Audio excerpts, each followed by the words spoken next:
Legal disputes between homeowners and landed property builders have fallen by around 10% since a quality scheme was launched last year.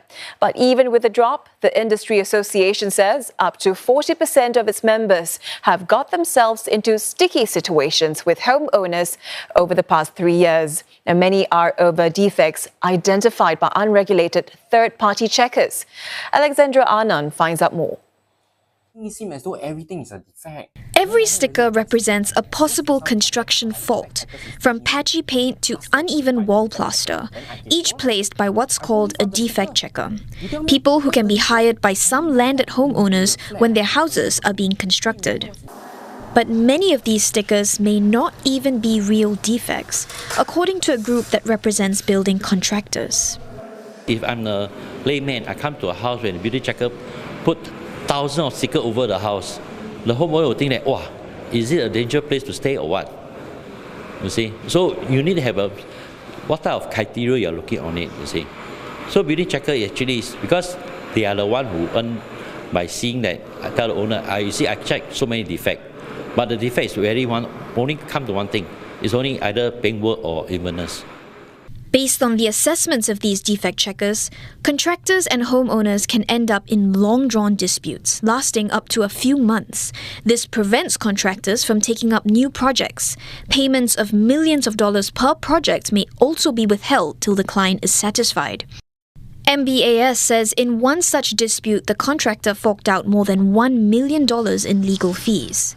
To tackle the issue, MBAS launched a government-backed quality assessment scheme last April for projects in landed homes and smaller-scale commercial properties. Build Trust, as it's called, sets standards for areas like floors, walls, and electrical fittings. Contractors can get their projects independently assessed against the scheme and receive a report as proof of quality. So far, 35 landed home contractors, or about 15% of them, have used it, and the association is hoping more can sign up. For one, the report can be used to point out faults more objectively. To the untrained eye, marks like these could easily come across as defects, but actually they're part of the natural imperfections associated with marble, and this is where looking is not enough. A touch test is required to make sure the tile is not in fact cracked. Since the scheme's launch, cases that go to court have fallen by about a tenth. Now, the association wants the yearly average of all disputes to be slashed by half, and its members agree. It helps in terms of aligning the homeowner's expectations. For example, like tiles or marble finishes, what is the industry expects in terms of the gaps, the pointers between tiles, and they're able to sort of share from a very independent point of view with the owners so that it reduces conflicts and misunderstanding. He adds the onus is on defect checkers to be professional so that they can properly serve as credible middlemen. Some defect checking companies have seen at least a 10% increase in landed homeowners seeking their services compared with 2 years ago. At least one firm says regulations are timely as the industry grows. Alexandra Anand again with more.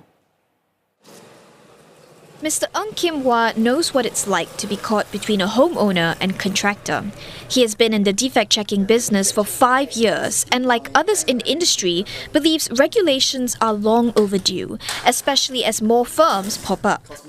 4 of our ex-defect checkers actually went out and then started their company, providing defect checking services to the public, and some of them only just basically work for us for weeks.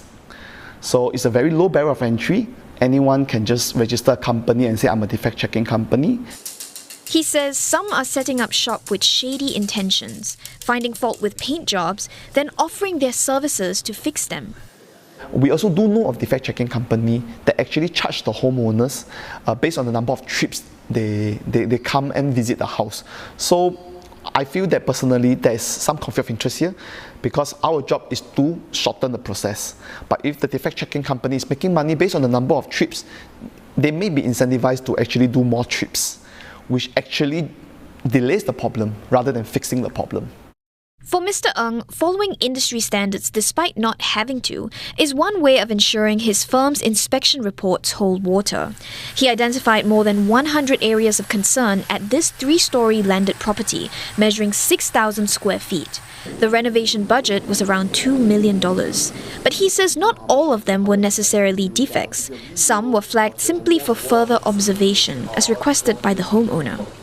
From my point of view, it is quite good that they stick. The more sticker, the better it is. Yeah, because they have to just fix things right. Yeah. Either if it's a false alarm or what, from my point of view, it's better that they fix things.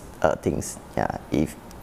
If I don't know what's wrong with it, like the contractor better is good to educate me on what is wrong, because yeah, it is their job after all. Defect checkers like Mr. Ng hope ultimately with more regulations, the bad eggs in the industry will be weeded out so that home inspections can remain fair and neutral.